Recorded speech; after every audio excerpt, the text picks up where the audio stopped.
Hello, welcome back. If you're new here, my name is Douglas Johnson. I am a yoga teacher at the advanced 500-hour level. I'm an ordained minister, musician, and kirtan artist. And today I wanted to talk a little bit about forgiving the world.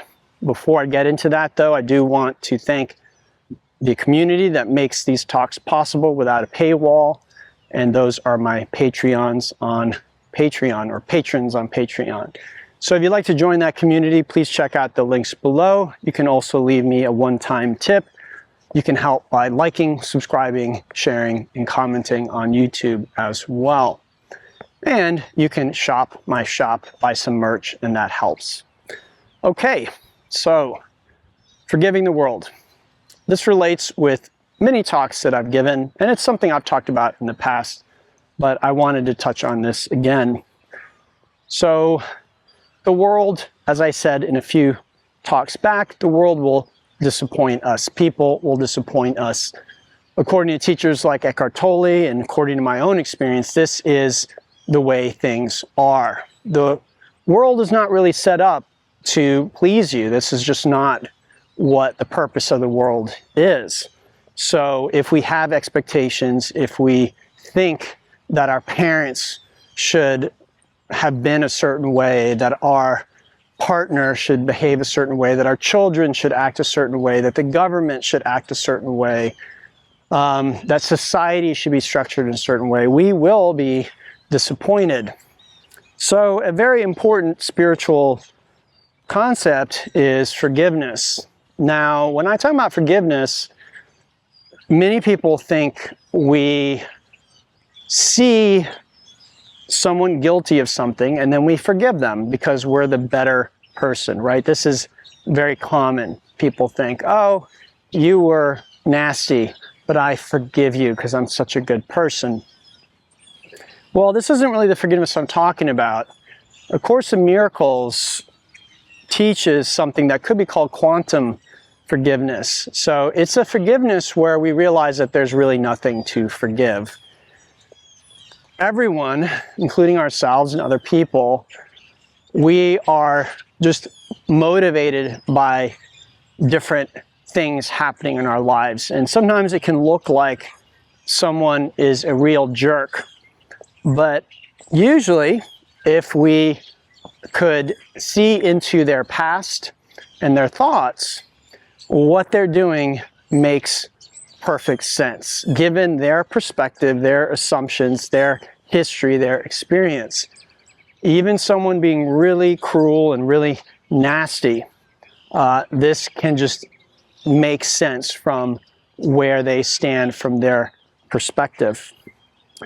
So I find meditation really helps with compassion, and I say compassion starts with us. When we see how flawed, imperfect we are, how we have maybe treated others not so well, and we learn to just forgive ourselves, it gets easier and easier to see that others are motivated in much the same way that we are. The Course in Miracles says that the only time someone will treat you poorly is because they perceive a lack of love. And it says the only sane response from a spiritual perspective is to then give them what they think that they lack.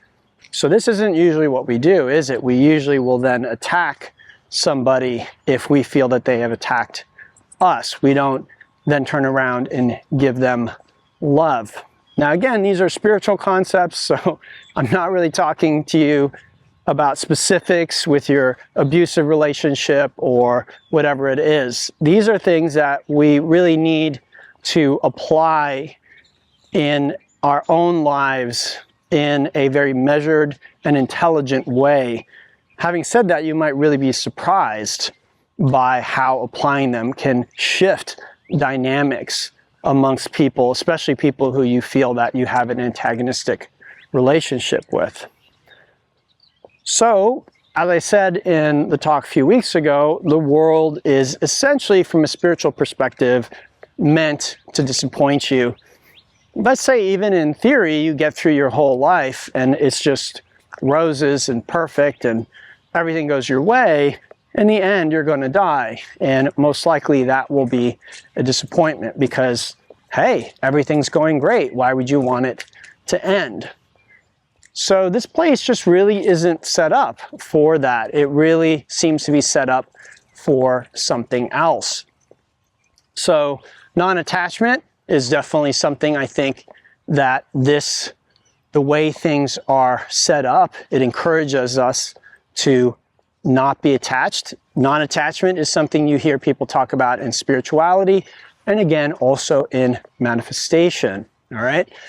Very ironic, right? That in order to manifest what I want, I need to not be attached to it. But this is the way many spiritual concepts are. Another thing we see this world set up for, again, is forgiveness. Being able to overlook the way things appear in the world, the surface level. And this can take practice and this can take time because, again, it's so easy to get bitter and angry with the world. I'm the first to admit, I'm happy to admit that if I look at the world rationally, then it seems terrible, absolutely terrible. But that's only in one sense. In another sense, if we look at the world, we find that I think in no time in human history has there been more peace in the world than there is now, relatively speaking. Additionally, more people are out of the poverty level, I think, than humans have ever been. Usually there's a large portion of humanity that is below the poverty line, and there still is. But I believe I heard the other day that more people have been lifted out above the poverty line than in human history. I think more people are getting clean water, more people are getting fed. I mean, there's so many things we could look at that point to progress, depending on how you define it. But we could also just focus on the negative. And so this is, again, relates with my last talk where I was talking about perspective and not being a victim. It really is up to us. What are we going to focus on? I know for me, certain thoughts, certain ideas energize me. They empower me. They make me feel like I can get up in the morning and get things done and make a positive impact. Other thoughts, they drain me.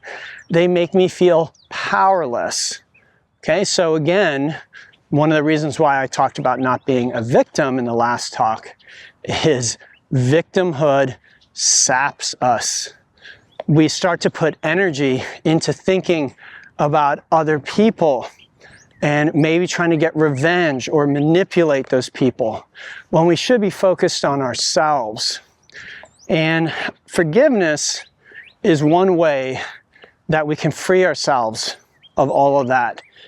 And forgiveness is just something we decide. It's a lot like manifestation. You just decide that you're going to forgive, but then you really need to do it.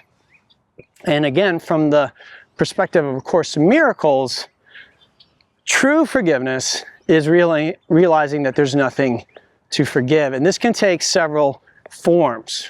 This can take the form of, again, realizing, well, I don't have all the facts, actually. Maybe I actually played a role in what happened. Perhaps I said or did things that caused this person to treat me the way that they did. And if I had a conversation with them, I'd understand their perspective and forgiveness would just happen.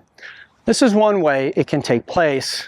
Another way it can take place is, you could say, more cosmic, where we realize that the truth we see playing out on this plane of existence is not the ultimate truth, that there is a higher truth, if you will, and that all our brothers and sisters, if you will, they're playing parts, they're playing their role, and that we actually assign them those roles. This is, again, the perspective of A Course in Miracles. it would say that basically people are going to treat you the way that you expect them to treat you. So you need to start expecting the best of others, start seeing the best. And the trick is true here and in law of assumption teaching, where at first that's going to be very hard because your mind is trained to see things in a certain way, and you're going to be like, yep, I expected the best of this person and they're still treating me like garbage, right? And this is what is going to happen. In manifestation, they talk about bridge of incidence. So there will be a time there where you are crossing over from seeing things from one perspective to seeing them in another perspective. And then eventually you could say the outside world will catch up with your perspective. But this requires that spiritual discipline, that willingness to overlook what we think we see, to basically say my senses are actually deceiving me, that reality is truly different than it is. And again, this is more of a cosmic perspective. And you could say this perspective in one way comes from the point of view that if God is perfect, and if everything that God creates is perfect, then not only am I perfect, but so is everybody else. If I see it differently, then I must be confused. Okay, it's a very powerful way of thinking. I know maybe not everybody believes in God or can get behind that, and that's okay. Like I said, there are other ways of achieving similar or the same results of forgiveness. Again, we very often find we don't have all the facts. We don't have all the information. If we were to talk with somebody with a truly open mind, we'd find that they had their reasons. We might not agree. We might not have chosen the path that they chose, but very often we'll find that, okay, what seemed like a senseless attack, something to hurt me, really wasn't that. It was something else. All right, everyone. So I hope, as always, this was helpful. If you have any questions for me, please reach out. I'd love to hear your experience. And again, if you comment, like, subscribe, and share, those things do help on YouTube. And if you want to go a step further, follow the links. You can shop on my shop.